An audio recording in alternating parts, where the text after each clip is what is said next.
All right, welcome back, everyone. This is Self Principle. As always, I'm Dr. Hashmi. Welcome to our every Friday night, 5 p.m. Pacific time live stream that we always end up doing for you guys. So today's topic is going to be interesting. There's two topics we're going to cover today. The first one that's been making all the headlines, and everyone is so worried and sort of concerned about the fact that there's a headline going around talking about how intermittent fasting is linked to a higher level of cardiovascular disease and mortality. So let's talk about that a little bit and kind of give you the study, which is not really a study, it's an abstract, tell you what the data shows so that you can go ahead and understand whether or not you should still do intermittent fasting. So let's start with the basics. What the heck is intermittent fasting? Well, we've all talked about it. It's basically having periods where you're reducing your calories. That's it. That's the concept. So it's intermittent, where it's at different periods and you're fasting. Now, the most common one is called time-restricted eating. Now, when we see time-restricted feeding or time-restricted eating, for all intensive purposes, it's exactly the same thing. The only difference is time-restricted feeding. Generally, that's used when you're referring to animal-based studies, and time-restricted eating is usually used when you're referring to human-based studies. That's all. The most popular version that we've talked about over here as well is the idea of using the 16 and 8, which is basically the concept of fasting for 16 hours, eating for 8 hours. And remember, that whole concept of 8 and 16 came about because there was a researcher who could only leave the house for about 8 hours. So it was about an hour to drive over to the facility, hour to get back. And so that's how that 8 hour came back. It's one of those really interesting stories on how they picked 8 and 16. There wasn't a scientific basis. It was just a grad student who had hour restrictions where he had to get home. All right. So when we start to go back to the basics on the stuff that we've talked about on this channel with you guys a number of times, what we have talked about is a few things. First, when we look at the studies, and you can look at the other videos on this channel, but what you'll find is that if you do time-restricted eating or time-restricted feeding and you're not reducing your calorie intake, just the act of fasting, it helps things like obesity. It helps things like diabetes or glucose intolerance, or what we call insulin resistance, helps fatty liver, helps cholesterol levels. And in some cases, we've also seen that it can help improve cardiac function. Now, those are all the things that have been tested out in mostly animal studies. Some of the stuff in human studies have shown that you can also reduce body weight, you can improve insulin resistance, blood pressure, and cholesterol. Now, in head-to-head trials, what the studies have shown is that when you compare weight loss with cutting your calories or doing time-restricted eating, there isn't much of a difference. Okay, so now we have the basic understanding of what we're referring to, but it gets better than that. The reason that we have been so excited about this concept of fasting is because we know that through the act of fasting, there's actually a pretty significant impact on the most important part, which is your gut microbiome. So the act of fasting and the act of refeeding can do wonderful things as far as your gut microbiome is concerned. And that's why when we say fasting versus cutting calories is the same, fine. But fasting has so many secondary benefits, and that's why we get excited. In fact, when you look at head-to-head studies, the studies that show that fasting is superior to weight loss than cutting calories is where it's done according to your circadian rhythm. So in other words, it's done when the sun is up. So a very simple way of thinking about this is when I see patients in my weight loss clinic, I tell them, look, 4 hours before bedtime, we want you to stop eating. And we want to make sure that you have a fixed sleep schedule. Preferably, you're getting about 7 to 9 hours of sleep a night, because the data shows when you sleep less than 6 hours, it actually stimulates your cravings for bad foods. All right. So now let's get into what all of this fuss is about. And I've gotten so many questions over the last few days in terms of what the heck is this study, and do I need to essentially change what I've been talking about for years on fasting? So let me tell you a little bit about this study, and it's only a brief study, but you need to understand the nuances so you never get taken by surprise. So the first thing is it's an observational study. What that means is there's no randomization going on. They're just looking at data. And it's basically what they did was they looked at about 20,000 US adults. And what they were really looking for is comparing people who limited their eating to 8 hours or less versus those who ate the typical, which is between 12 to 16 hours per day. And the outcome they were looking for, what was the risk of cardiovascular or death or heart attacks, etc., death going on. And so what they found was a couple of things that's important to understand. But before we do that, let's kind of assess the most important part of a study, which is the method. So the method is, how did they set up the study? Well, in terms of the people in the study, it was specifically 20,078 adults. Now, here's where it becomes interesting. 73% of them were non-Hispanic whites. So in other words, if you're talking about any group outside of that, it's tough to generalize. Number two is it was based on participants who were in the NHANES study. So NHANES is National Health and Nutrition Examination Surveys. This occurred from 2003 to 2018. Now here's the most important part you want to understand.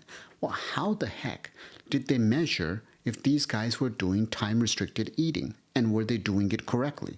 So what they did was they had all of them do 2 dietary recall questions, and they asked them, hey, what did you eat in the last 24 hours? Now, they did this in the beginning of their study. Remember, the study was anywhere between 2003 to 2018, and they're looking at deaths. So you did it right when you entered the study, but they never asked you ever again, what the heck are you eating? What else are you doing? Are you drinking alcohol? Are you smoking? Are you even doing fasting? The only time they asked was at the beginning of the study, and it was just a 24-hour recall. In terms of how long the follow-up was, it was on average about 8 years. So if you try to remember what you've done in the 8 years, I think you will have a very hard time. That's the same thing in this study, because they only asked them, what the heck did you do the first 2 sort of times that they was there? 2 dietary recalls, all it was. So that being the case, what the heck did they find? Well, this is what made all the headlines. They found that if you ate for 12 to 16 hours and you were comparing that to the 8-hour time-restricted eating, so 8 hours of eating, was associated with a substantial increase in cardiovascular mortality. In other words, there was a 91% higher risk of dying from heart disease. That's a really significant increase. Then they also looked at adults who had cardiovascular disease, and what they found was if you already had heart disease, you had a substantially higher risk, 107% higher risk. And if you were somebody who had cancer, the risk of dying from heart disease if you did fasting was as much as 204% higher. Okay, so very startling numbers. Then the other stuff that was there was when they started to look at other eating durations, so, instead of 8 hours of eating, 10 hours of eating, or anything like that, they didn't find the same sort of information there. But as you're hearing all of this information, you got to ask yourself, this made headlines all over the place. And the question is what are the problems with the study, and what do you need to take away? So first thing is the data on the diet was only 2 days. They did an average follow-up for 8 years, but they only asked them, what the heck did you do for eating-wise for 2 days in the beginning? All throughout, they could have completely changed, not followed anything. So really, this doesn't make any sense to even talk about this. Number 2 is what we don't know is did those guys even continue the 8 hours of eating? Meaning that they knew they did it in the beginning, but what about 2 years into it, 3 years into it? We have no idea. The other part was, when you look at the tables on the people, we already talked about the fact that they were mostly non-Hispanic whites, but more important than that, the people in the restricted group meaning the time-restricted eating group, were more likely to be smokers. So in other words, we already know how bad smoking is for the risk of heart attacks. And so in this particular group, they were already more likely to be smokers. So in other words, one of the worst things you could possibly do, the group that's doing the fasting, is smoking. Now, given that smoking is as addictive as it is, you got to remember the odds of them probably continuing to smoke is up there. So they could have continued to smoke, and that might have also significantly increased their risk of heart attack. And then, of course, this is just an abstract. This is not a study that's been published and peer-reviewed, and all the participants' data was self-reported. So there you have it. So does this mean that, at least for me, I'm going to change my recommendations on intermittent fasting? Absolutely not. We have so many studies that are out there showing the benefits of the fasting if it's done safely and properly. So with that, let me take a look at the chat to see what the questions are, and then we'll talk about the next topic, which is about pig transplantation and how this is such a landmark event that's happened. It's going to change the lives of so many people. So in terms of the questions, let's see. D. Dutton said, fasting and was started by a single conference talk, not a peer-reviewed paper in a high-impact journal. Exactly. So as we talk about this study, once again, this is a study that is not peer-reviewed.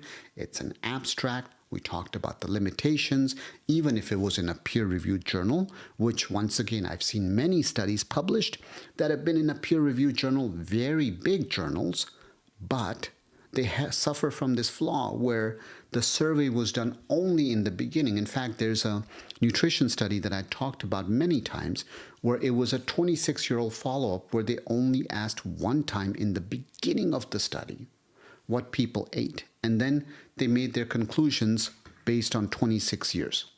So absolutely. Let's see. Carol Wong said, hello, Dr. Hashmi.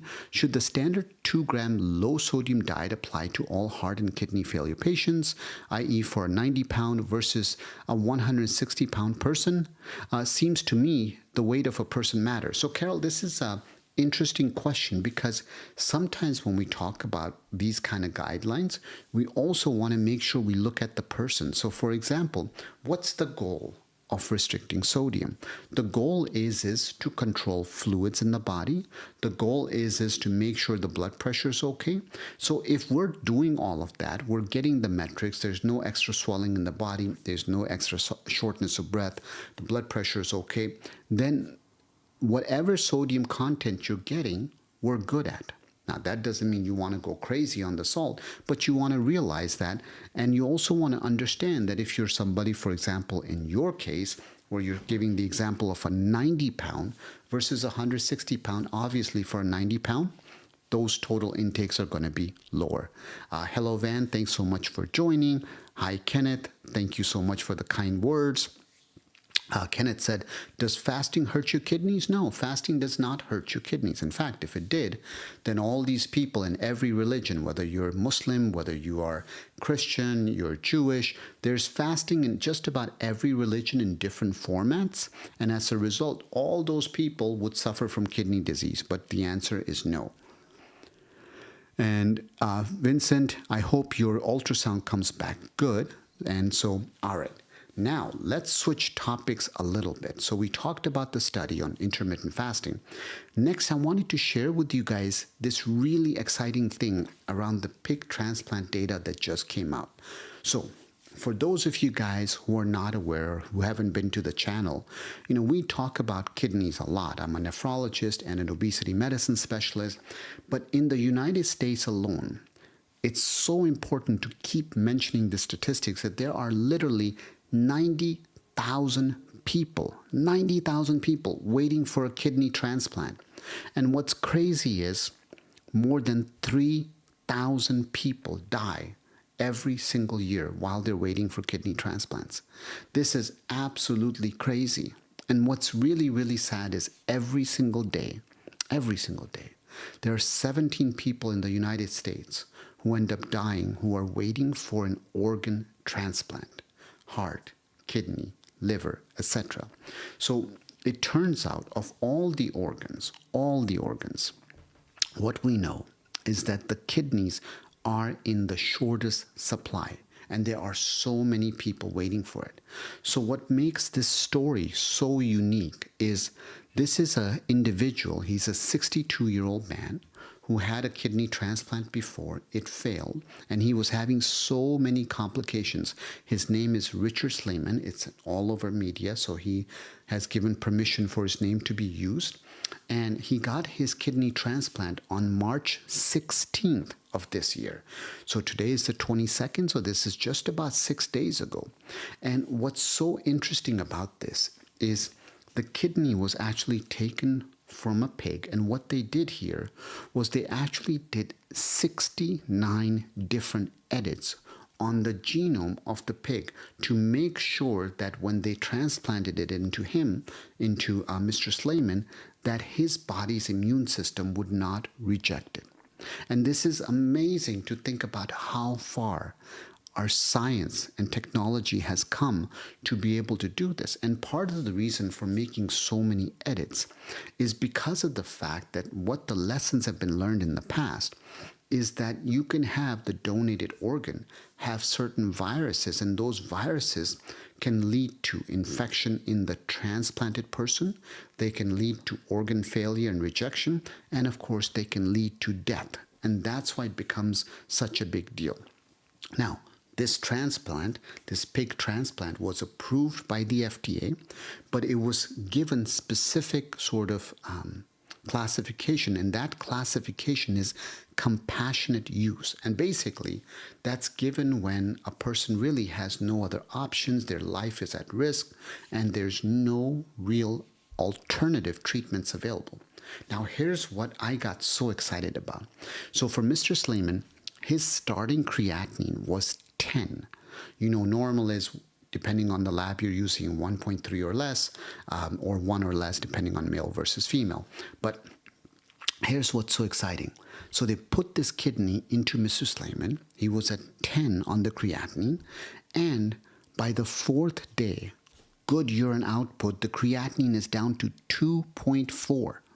This is just phenomenal. And I was looking to see if there was any way I could find an update for you guys, because what I wanted to know was what happened in the last couple of days, because I'm very confident the creatinine would have gone down even more, and he may be able to go home even as early as today or tomorrow. So fingers crossed he gets to go home. But this is absolutely fascinating. Now, what's important to understand here is, in the past, surgeons have done all sorts of gene editing, and pig hearts have been transplanted into 2 living people. So this isn't the first transplant that's been occurred, where we call this xenotransplantation, where it's an animal organ going into a human person, but it's happened already before.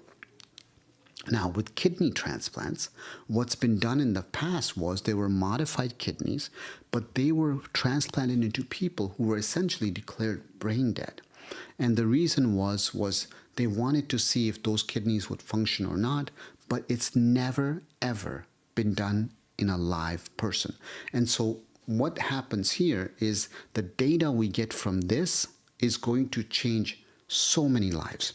On top of this, there's another really amazing news, which is surgeons in China, they just transplanted a modified pig liver into a clinically dead person, and they were able to keep the organ in place for 10 days. So in other words, not only are we looking at xenotransplantation as helping kidneys, they may be really good as helping livers, and they may be really good as helping hearts.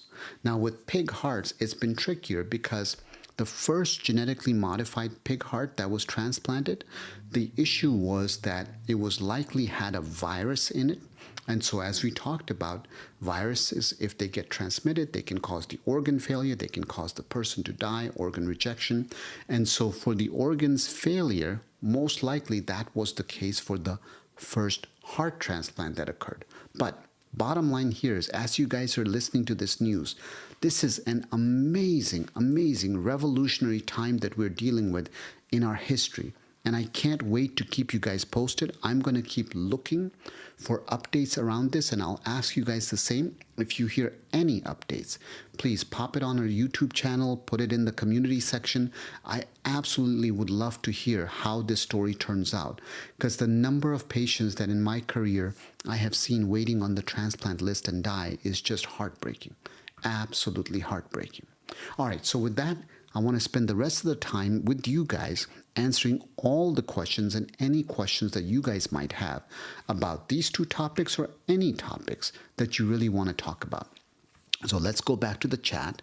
And I think I left off with Vincent. Hi, Vincent. How are you? And let's see, D. Dutton said pig transplant. There was a good segment on PBS NewsHour tonight with the lead investigator. Awesome. I haven't seen that yet, but I'm going to look forward to seeing that, because once again, this is a story that is near and dear to my heart. And I tell you, there are so many people suffering that it would be incredible. Barbara, welcome to our channel. Thank you so much for joining. I know you have better things to do on Friday night than to listen to a bald-headed guy, but I appreciate you nonetheless. And let's see. LA said, what are your opinions for taking milk thistle for fatty liver? You know, the challenge with milk thistle is unfortunately, I don't have enough data to say milk thistle will work. I will tell you, when it comes to fatty liver, the best strategy is always going to be you got to do a calorie reduction diet. Some of the latest medications like the GLP-1s, those are names like liraglutide, which is Victoza, Saxenda. Semaglutide, or as the cool kids say, semaglutide, are things like Ozempic and Wegovy. Then we have the dual agonists, which are GLP, GIP agonist. Those are names like tirzepatide. The brand names are Zepbound or Mounjaro. All of those have been shown to pull the fat out of the liver. They're very good for fatty liver. As you know, FDA has approved the very first drug for fatty liver. The challenge there is I think there's substantially more side effects, but the GLP-1s do have a lot of benefits. But once again, the big stuff there is weight loss, weight loss, weight loss. And remember, for weight loss, there are certain things that are tried and true that are very simple. For example, you gotta reduce calories. For men, that means around 1,500 to 1,800 calories. For women, it's around 1,200 to 1,500 calories. So women is 1,200 to 1,500 calories for weight loss phase. Men is 1,500 to 1,800 calories for the weight loss phase. You gotta have a calorie reduction if you want to lose weight. There's no way to be able to eat everything you want and still lose weight. In my clinic, I use a combination of calorie reduction with fasting. So 4 hours before going to bed, I ask my patients to stop eating unless they're insulin-dependent diabetics, they're elderly, they have any issues that would be difficult to do. So taking all of those things in mind, for everybody else, 4 hours before bedtime, stop eating. Make sure you're getting 7 hours of sleep a night, because 7 hours means 6 quality hours. If you sleep less than 6 hours, your cravings for sugar go up the next day. That's why we focus on that. And then a couple of just simple things is what we call non-nutritive sweeteners. You gotta get rid of them. The Splendas, stevias, monk fruit, aspartame, erythritol, xylitol, NutraSweet. All of those guys, they damage your gut bacteria, they damage your gut microbiome, they create a leaky gut, allow you to absorb more calories into your body, stimulate insulin resistance, and stimulate your appetite. And that's why those non-nutritive sweeteners or alternative sweeteners we get rid of. And then the last part is as much as possible, try to focus on chewing your food and not drinking your food. I know everybody loves the idea of smoothies. I'm a smoothie guy. The challenge there is when you blend things, you break apart the fiber from the sugar, you allow the sugar to get rapidly absorbed, insulin shoots up, drops down, and your hunger goes back up. Instead, if you choose the food or chew the food, it actually helps in the overall part to control your appetite better. So chew your food, try not to drink your food. I know that's blasphemy, but as much as you can, you want to figure those things out. All right, let's keep going and let's see over here.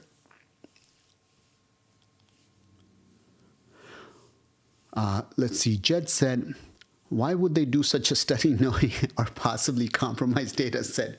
Jed, I tell you, there are so many studies out there, and this is why you always got to be an informed consumer when you look at the data so that you can make sure that is the study real or not. And remember, in science, the rule is never rely on a single study, rely on multiple studies to give you the answer. As you see different studies in different populations all coming up with the same result, that's what makes science so terrific is validity, reproducibility. We want to see studies reproduced. Carolyn said, I've been on losartan and amlodipine for 5 years, but now my blood pressure is really good. How will it affect my kidneys if my doctor helps me get off the blood pressure meds? It won't as long as your blood pressure is good. So in other words, I have patients whose blood pressures are high because their weight is high. As they lose the weight, we take off the blood pressure medications. And if anything, it actually helps their overall health. Jed said, it would be great for you to do a episode on herbal supplements. So yeah, absolutely. You know, the challenge, Jed, with herbal supplements is the quality of data. So when you find studies, either the studies say, oh, we don't have enough data, so throw it out, right? It's like throwing the baby out with the bathwater. Or the studies are like, oh, the supplements are terrible, don't do it because they're contaminated with heavy metal.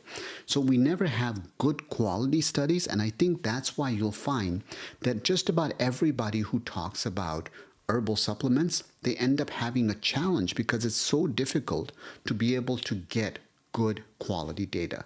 That being the case, you just want to make sure if you're going to take something, one is do talk to your doctor or your pharmacist to make sure it doesn't interact with anything. You know, even things like turmeric. I'm a big fan of turmeric, and it's wonderful, except for the fact that, you know, it's got oxalate in it and so forth. And if you're getting something that's contaminated with heavy metals, it's going to be an issue. So you want to get a reputable company that's doing third-party testing. The third-party testing is really, really important. Deborah said, while it's fantastic improvement for health, what are the implications for pigs' welfare and animal abuse? Yeah, Deborah, these are excellent questions. I don't have a good answer for this. I really, really don't. You know, as you know, I'm plant-based mostly because of the fact that I think environmentally it's a huge issue. I think for animal welfare, it's a huge issue. For human beings, it's a huge issue. So being kind, doing the right thing is so important. So I don't have a good answer for you on that. I think we can figure out a way not to have to do xenotransplantation altogether. Technology is moving so fast and so well that I have a feeling that you're going to see all of this stuff is going to go away. And the concept of artificial kidney from lab-generated tissue that essentially mimics, we've talked about lab-grown meats. And now we're talking about this idea, could we have lab-grown organs? That's not a fantasy thing. That's already in the works. So what I would say is a lot of good things are coming. And as much as human beings can be evil and mean, there's a lot of good people in this world who are still trying to do the right thing. And then Kenneth said, this is awesome news. And yes, absolutely. And it's going to bring hope for so many people out there. Secretariat Girl said, I've been on a very low protein diet for 14 years and stable. Farm grade amino acids, not the stuff from Amazon. I'm 73 and strict vegan, no meat, fish, dairy, nuts, and even mostly beans. That's amazing. So, you know, in general, when we talk about protein, we recommend 0.6 to 0.8. When you go lower than that, you want to make sure you're working with a dietitian because the risk of malnutrition does become real. But more important than that, you can get sarcopenia, muscle loss, and with muscle loss, you can get substantial bone loss. And if you get bone loss, the problem is it's hard to get those bones back.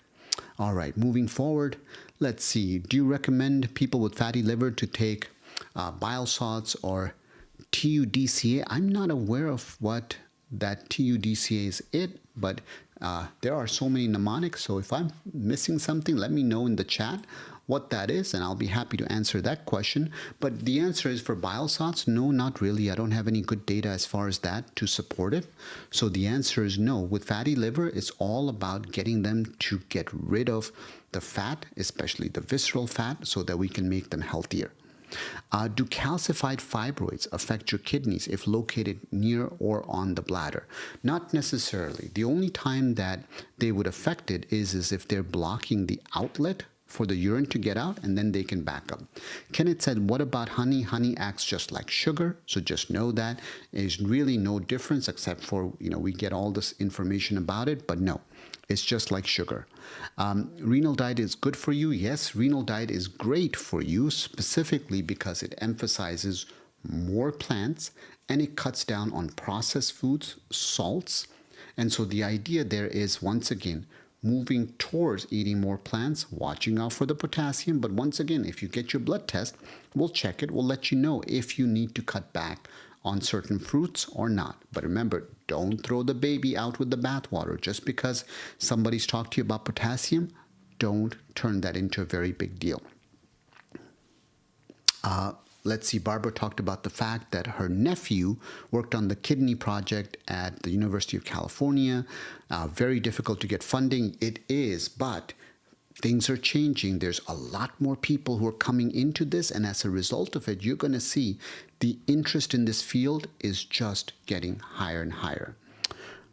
All right, Jed said, there's a strange comment here. A patient takes spirulina and their urine begins to smell like it. I believe the sulfur containing was DSM, but I don't know what to tell them and what it was doing to the kidney. Well, spirulina, I'm not aware of anything that it's going to do to the kidney that's harmful. So from that perspective, I haven't read anything. Jed, if you find something regarding that, please let me know. So I would love to know it. And then regarding the ursodeoxycholic acid, no, ursodeoxycholic acid, we don't necessarily give that to people unless there's a specific reason, but we don't give it just for fatty liver. So thank you for clarifying the TUDCA mnemonic for me. I appreciate it. And then let's see. Other questions here. Let's see. Plant-based butter versus plant-based margarine. Which is better? It depends on which one is going to be the least processed then. So remember, the less processing, the better off you're going to be overall. All right, let's take a look at the time, guys. The time is now 5:31. As you know, I always run off at this time so I can take my daughter over to her wrestling practice. My little ones are just monsters. They're into wrestling. They're into jiu-jitsu. It's crazy. They train every day 2 hours in wrestling, 5 to 6 days a week. And then they also train in jiu-jitsu 3 to 4 times a week. And so amazing that they're so young, 7 and 11, and into sports and just doing phenomenal. And so, with that, the last thing that I always tell you guys is, remember, at the end of your life, nobody will care how smart you are. Nobody will care how much money you have. I've seen people die left and right in the hospital with all the things that they had, and at the end of their life, all they wanted was their family to visit them or to have some people that loved them. So the most important thing, just remember, be kind. You can be everything in this world, and the most important of everything is just be kind. And that's the greatest gift you can ever give to anybody. With that, I'm so grateful you chose to spend your Friday evening with me. Thank you. Thank you. You have nothing but love from me, and I hope this was helpful for you guys. I'll see you guys next Friday. Bye-bye now.